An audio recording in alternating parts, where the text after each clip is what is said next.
Thank you. Cloud. So recording has started. Good stuff. And we can see position in game. Fantastic. Thank you very much. One day you need to show me how to get rid of the Zoom controls on my screen so I can actually see my whole screen.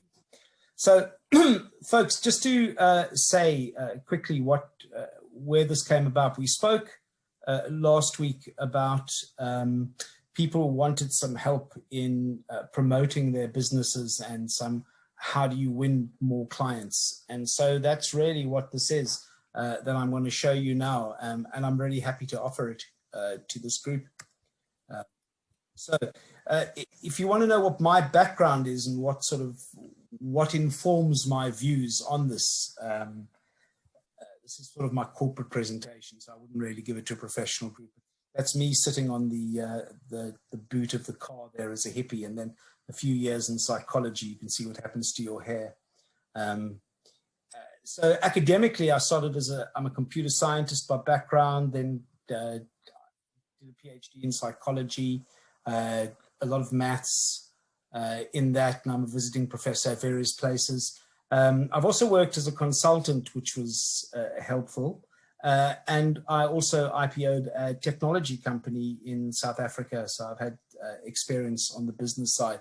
And today my work tends to be mainly around consultancy. So I really face a lot of the same issues that everybody here faces when it comes to selling your services and to generating income. So I'm just going to share with you a little bit of what I've learned and how I've managed to work with other people and do that. So let's just talk about why do we need something like the positioning game.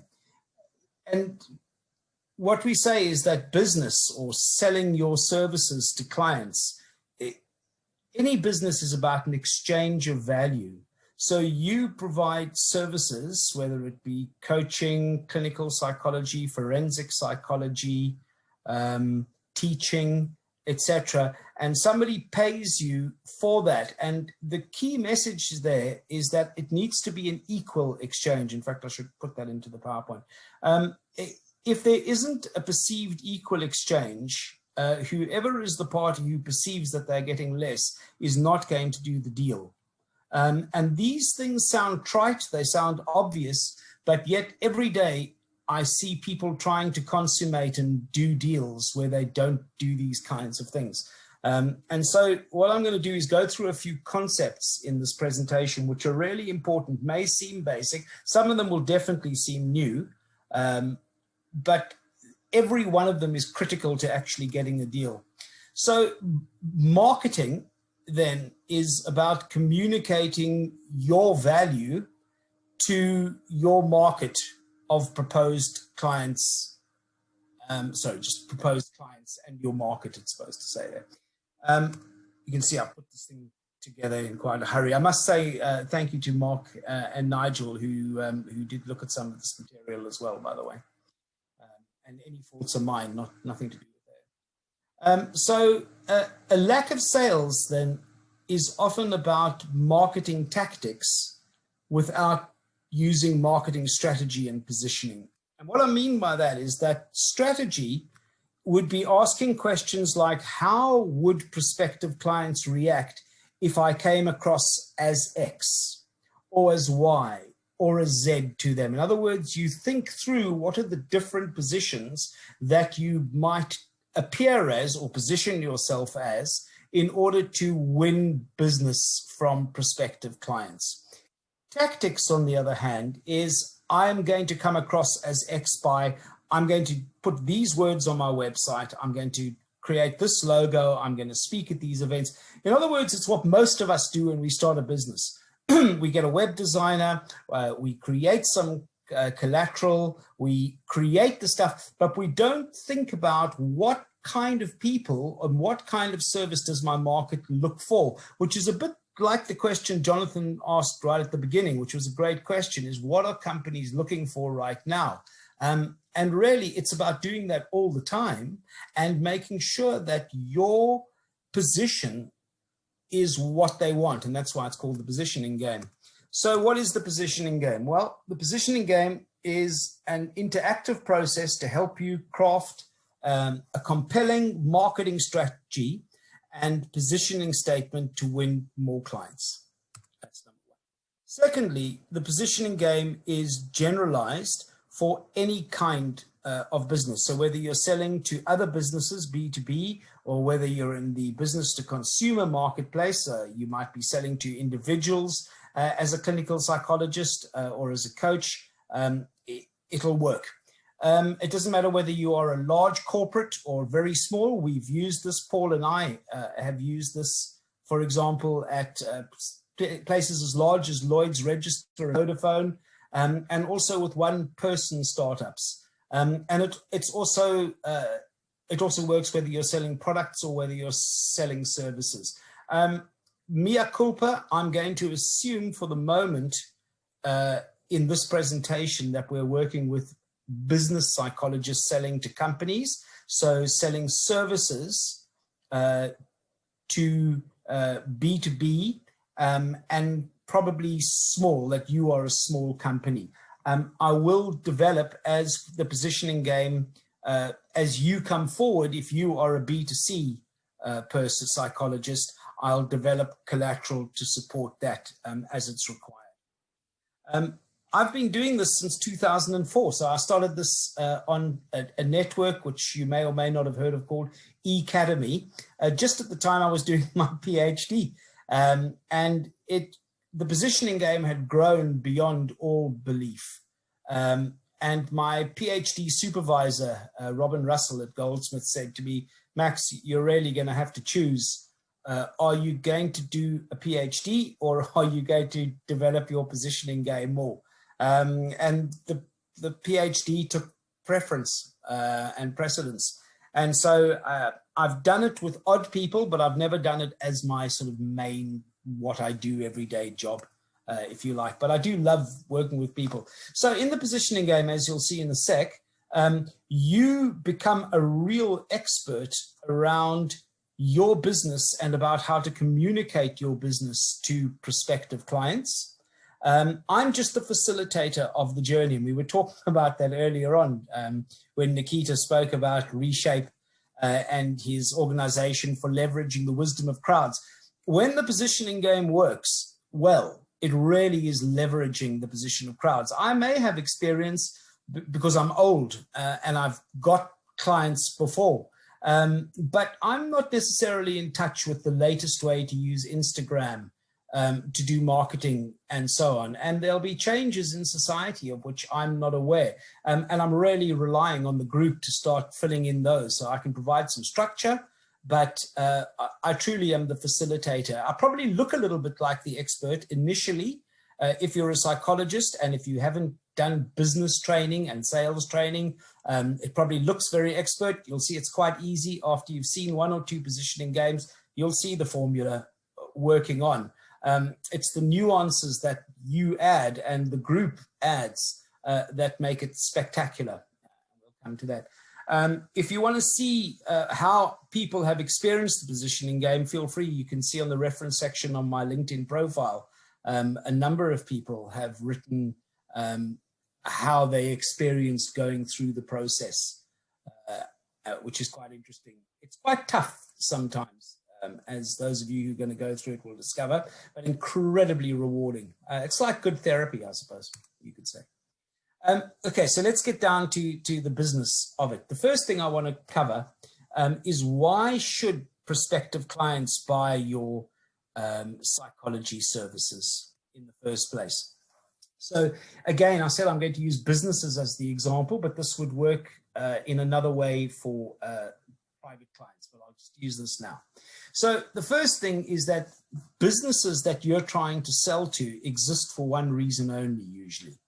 And that is to generate profit, maximize profit even for their shareholders in the company. Now, I'm not saying that that's right. I hate that assumption, as I've said there. I think that I go with the CIPD, Peter Cheese, who's the CEO. I was an advisor at the CIPD. You know, he says you could view companies in a completely different way. He says you could look at companies as entities which exist to create meaningful lives for people in the society and, yeah, maybe generate some profit for shareholders on the side. I really, there's no reason that companies have to be so profit oriented. It's a choice. It's a capitalism choice. I work in a capitalist society. I operate in it, but there are other ways. You could also say that companies exist to create sustainable environments. And now we're getting towards what they call the triple bottom line, if you don't know it, which is employees, environment, and shareholders. And you can do all three in some mix, but there's no question that if you're selling to businesses today, chances are the company you're selling to prioritizes its shareholders. And so if you're selling, that's what you have to learn to do. So fairly obvious, but profit is equal to the revenue, the sales that a company makes minus the costs of running that company. And your services as a psychologist represent a cost. So why should anyone use your services? Because all you are doing is increasing costs, and you are therefore decreasing profit, which goes back to the shareholders of the company. So therein lies the first rub when you're selling, is you represent an increase in costs. So why should people buy from you? And by the way, if you want to interrupt me at any time, please use your mic, because I won't be able to see the chat while I'm in presentation mode. But I really do welcome comments or questions as we go along. We've only got a hard stop at past. So why should companies buy from you, given that you are increasing the costs? And we're going to look at that in the positioning game.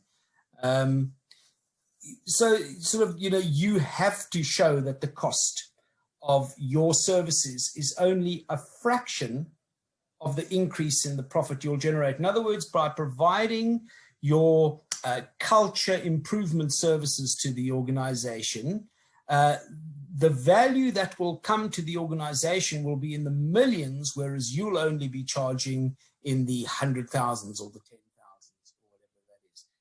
And in commerce, I'm sure many of you will be familiar with the formula. If you're not, you will become familiar as the positioning game progresses, is that it's called the return of investment to the company you're selling to, is the amount that they gain because they recruited you to fix their culture or coach them or whatever, minus whatever they spend on you, divided by the amount that they spend on you.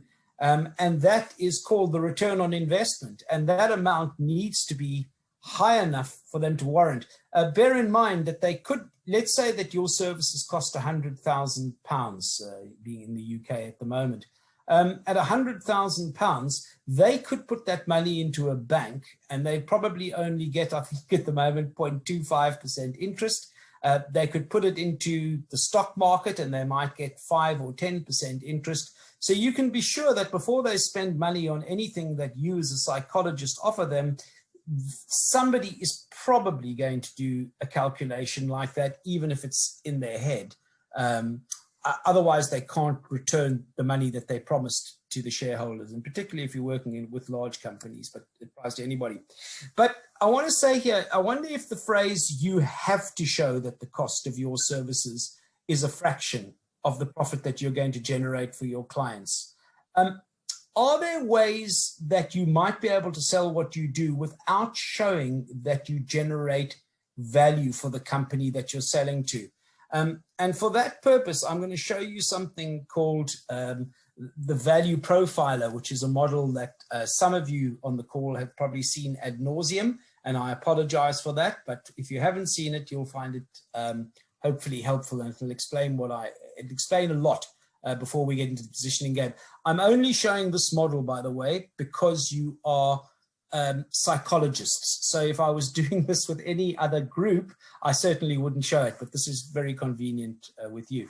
So the raison d'etre for a business is that it exists to generate revenue, return on investment capital.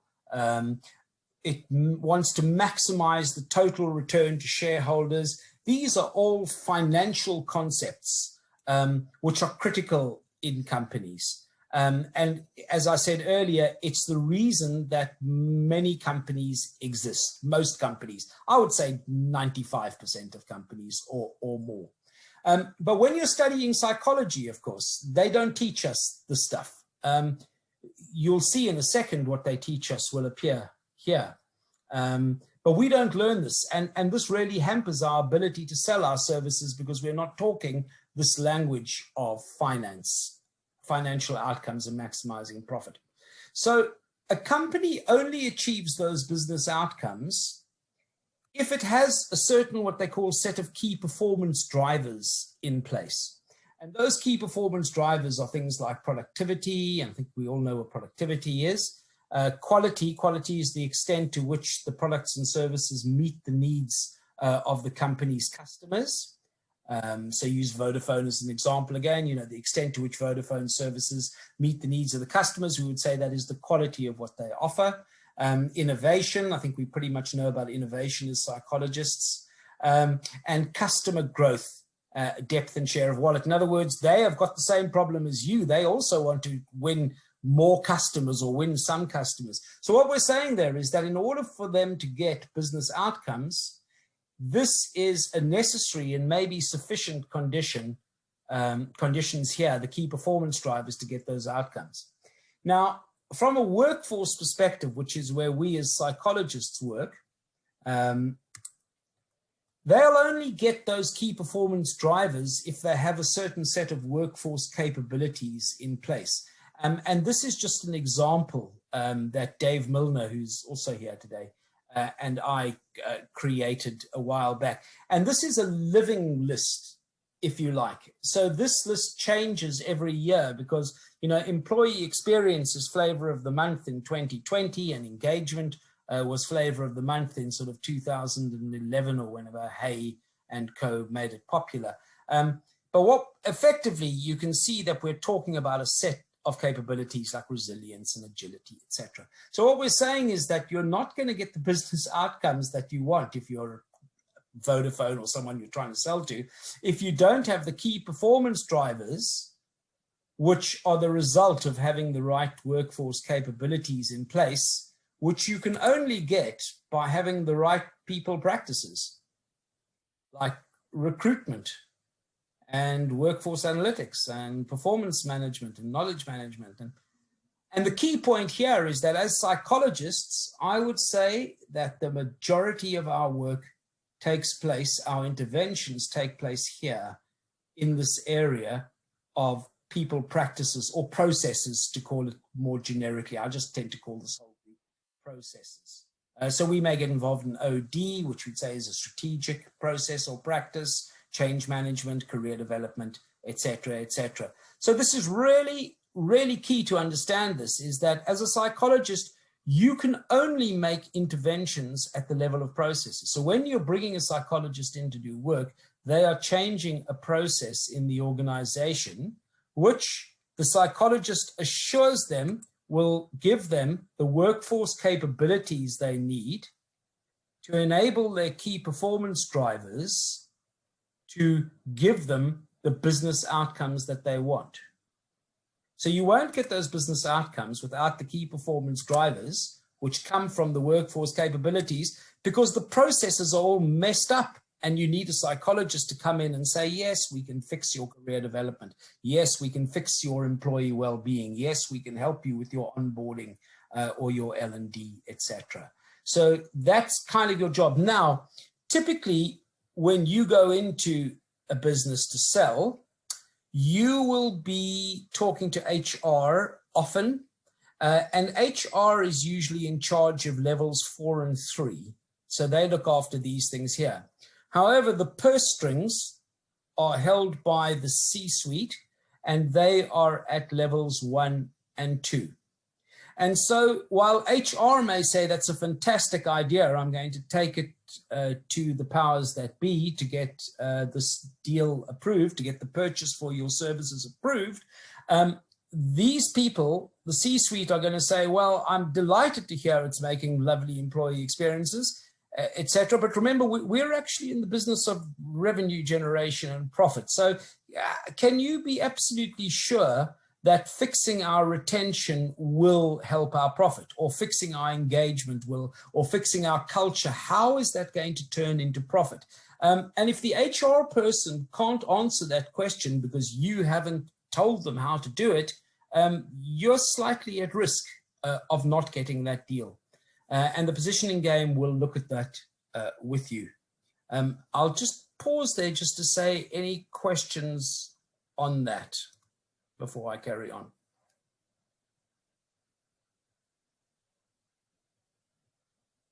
Okay. So the next concept for the positioning games. What do we mean by market position? Well, your clients or your prospective clients are bombarded constantly with marketing messages. So they've got Kathy offering them L&D, Fatima offering them ACT coaching or ACT therapy, Nigel offering them coaching, Z offering stress inoculation, Max offering them his positioning game, Tandy offering strategy, Biff, I had to get an American name in there somewhere, didn't I? Offering improved employee experience. When you get that many messages thrown at you all the time via every possible medium, including your boss saying, oh, I met someone at dinner last night who's offering this, can you look at it? What you tend to do is that you need to compress that information in some way. And what we do, and again, this is for psychologists only, this part of it, is, as you know, we create schemas for categories. So there are different categories of services, and we create a schema for that category. So they may have one schema called process HR, which is for things like finance or, for recruitment, reward, all of those hard processes that need to be done, maybe recruitment, for example. They may have another schema called soft HR, which is where culture and coaching and engagement and employee experience go. And they may have another schema where they put business services. Now, there's no telling which schema they're going to put you into when you talk to your prospective client, and that starts becoming quite important. So let's say you're selling soft HR, because I know that Nigel is, and I know that many of you are selling coaching services, for example. So let's say, and I don't know that they have one, but let's say that they have a schema in their mind called soft HR, and in that schema they might say, well, you know, they might have chucked YSC in there. And they've got a label next to it, because if you remember your schema theory, there's a cognition, there's an attitude, and there's affect that goes with it. So the mood, you're being thrown into a schema, if you like, where they've got predefined prejudices and predefined stereotypes and predefined ideas about people who sell soft and coaching services. So there's some examples of what they might say. And when you come along, they say, well, what's your credibility? Because you can see you've been thrown into the same box as somebody like YSC or Hay or Mercer or Towers Watson or whatever.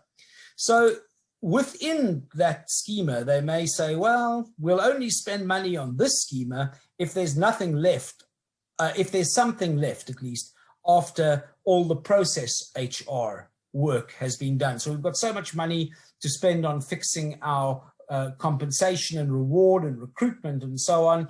And the soft HR training and coaching and all of the culture stuff, we'll come to that if there's any money left to pay after doing that. So that may be an assumption that they carry. It may be a really bad assumption, because, you know, perhaps if they had some decent coaching, there would be more money for them to pay for the compensation, etc. going on. They may have an assumption that says we prefer our coaches to come from the International Coaching Federation, which, as you know, may be a 2-weekend course as opposed to qualifying as a psychologist, which is, you know, maybe a little bit longer. Or they may have in this box that we notice that people who are selling us soft services like this, they always seem to be keener on employee outcomes, or the workforce capabilities, as we called it earlier, than the business outcomes on the right-hand side. They're soft and fluffy people. They're almost spiritual. You know, it would be, they may well have a block in there where the assumption is that these are flaky spiritual type people. So your positioning really needs to overcome that, and consciously and intentionally you need to fix that. And we'll do that a bit on the positioning game. So in psychological terms, when you arrive with your offer, say for coaching or L&D or clinical psychology or whatever it is that you're doing, this is something like this goes on in their head.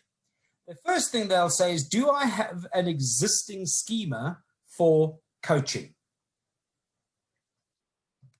If the answer is yes, and they've actually got a need for coaching in the organization, they'll store it in the schema. If the answer is no, and it doesn't meet a need either, they'll bin it. And the more interesting ones here are either no, I don't have a schema for this, but it does meet a need, or yes, I do have a schema, but it doesn't meet a need. It'll be meh, how much cognitive energy do I have to store it away? And there's every chance that it may or may not be stored. It'll be a coin flip. Your job, and as the positioning game will show, will be to create a positioning statement that immediately gets it stored in a favorable position. And I just want to just quickly pause there to say a great example of that was when Alka Pops came out, I think sometime in the 80s, like Bacardi Breezes, all those kinds of things.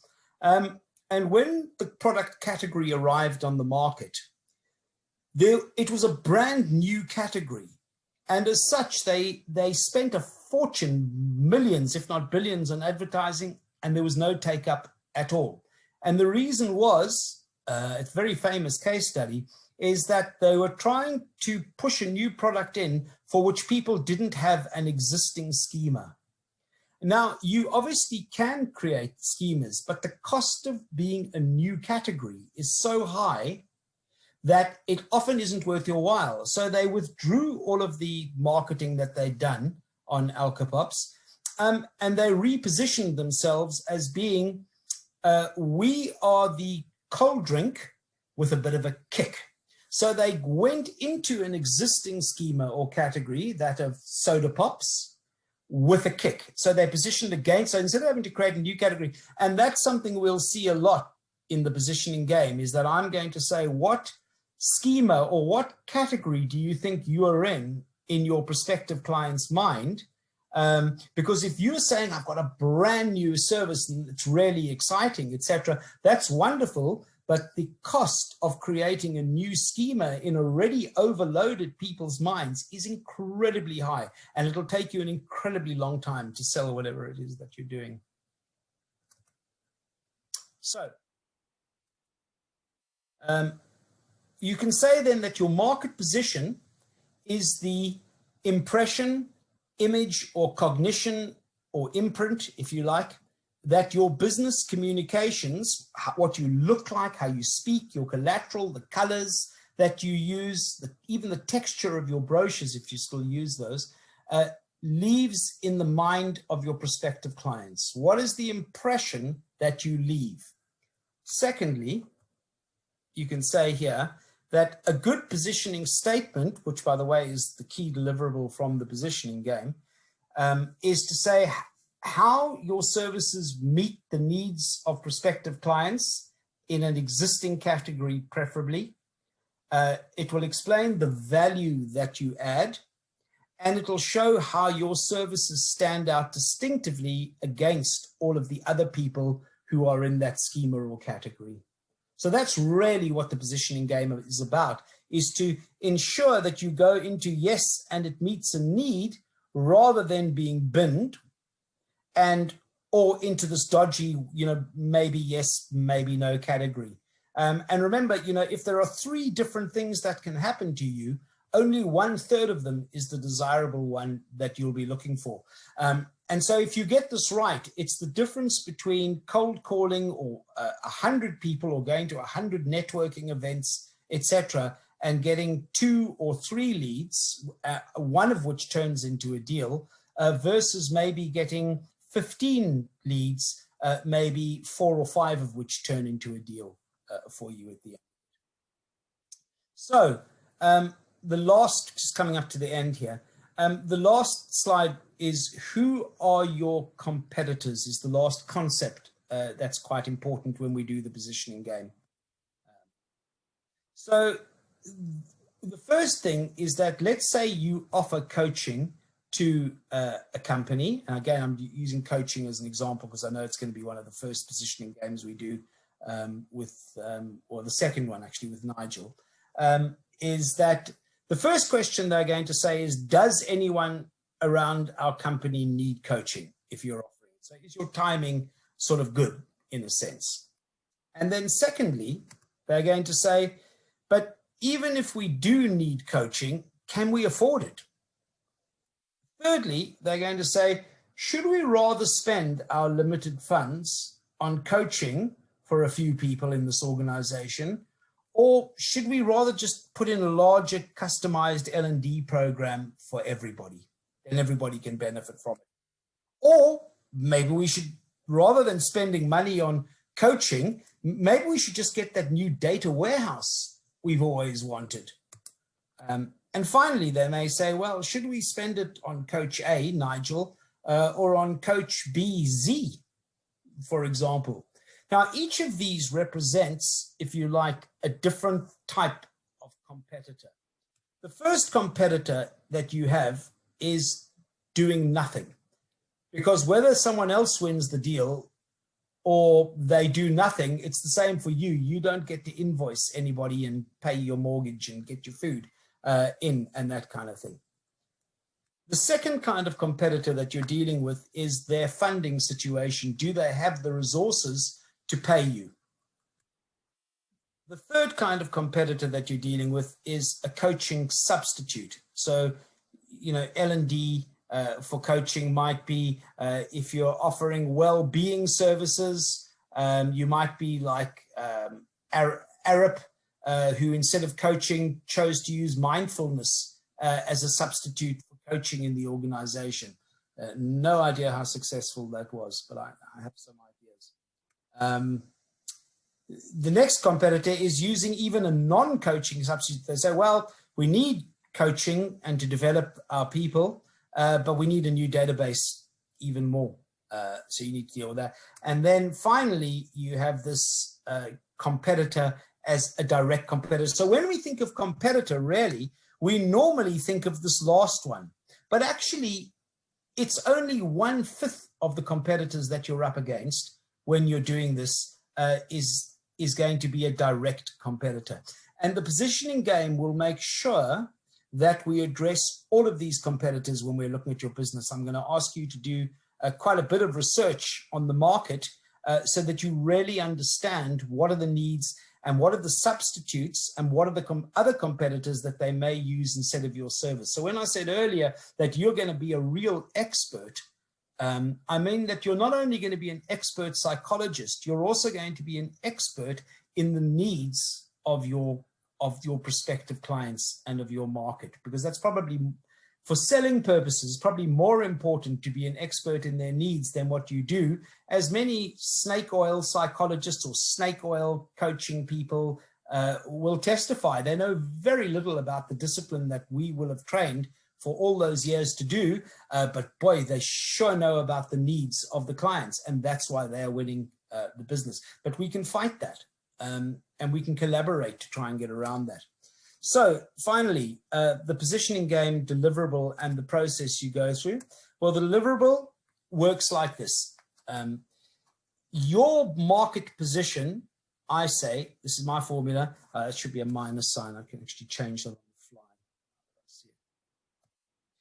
Your market position is equal to the needs of your market minus the needs that are met by your competitors. So the first bit of research I'm going to ask you to do probably is, what do you think the needs of your market are? And we're going to use that sort of value profiler type model, because you're going to say, well, they have a need for this workforce capability. And I'm going to push you quite hard to say, what are the productivity? I'm going to push you to the right. I'm going to say, what are the productivity or innovation needs that they lack, because you might satisfy the HR person with the culture and engagement and employee experience needs, but if you want the check, you're going to need to move a bit to the right. And then I'm going to say, what needs do your competitors meet in that market? And you're going to make kind of a list of those. And then we're going to see which needs you can meet in a unique way, because you are a small, agile company, more easy to adapt your processes. Like we were saying at the beginning of this call, you know, they come in, Nikita said, you know, you have your one big methodology that they come in with. You don't have to have one big methodology when you come in, because you are smaller, agile, and flexible. You can say, we can easily adapt to your needs, so that, heaven forbid, if there's some sort of a pandemic, unlikely as that thought might be, we could actually come up with a coaching means to help you through the pandemic, whereas it would take the larger companies much longer time to provide that for you. So really a statement of your business, which is quite short, quite pithy, but of course it's not the statement that you'll gain from the positioning game. It's really the knowledge that you'll have gained through the process. The deliverable looks quite small. You'll say, wow, did I really do all of that just to get one or two sentences? No, you did that so that you'd learn all about the needs of your market and the competitors that you've got in more detail. So I'll probably ask questions like, when we start, when you get into the positioning game queue on Mark's thread, on Mark's LinkedIn group, what you're selling and why, because I really believe that you need to be reasonably passionate about what you do to make it succeed. I'm going to ask you about the needs of your market and whether your market can be segmented. In other words, are there groups of customers or prospective customers with different needs? I will help you with those. I'll tell you where to look. Other people in the group who know that market will help you. So if all of this sounds like Greek, if you've never done an exercise like this before, we will hold your hand all the way through doing it. We'll ask you, who are the substitutes for whatever it is that you provide, and what needs do these substitutes and competitors to your services meet for the clients? And you can use these to craft a positioning statement and then try it on the group to refine it. So you'll come out with a positioning statement, and then we'll ask you to present it to people here or on the LinkedIn group, and people can critique it for you in the nicest way to make sure that it's most ready to help win you the business that you're after. So finally, last slide. Why does the positioning game work? I haven't got a clue. And I don't know whether it works in a live forum. I've never run it live. It's always been on a social network forum in writing, in other words. So it'll be quite interesting to try it out live like this. Secondly, it works because you actually get to practice your pitch with refinements in front of the supportive audience, like I said. It works because I think you tap into the wisdom of the crowd, another meme that's come up during this call. Hopefully people will contribute, which will be nice. And finally, I certainly will, I hope others will play the devil's advocate of that evil, horrible buyer to develop the perfect pitch. It's like doing a mock Viva for your master's or your PhD. If people ask me to do a mock Viva, I really put them through their paces, because when they get to the real Viva, it seems like a dream after what they've been through. So that's it. That's the positioning game, and you're very welcome to try it if you want. Thank you. Thank you so much, Max. I'm just gonna stop the recording so then we can just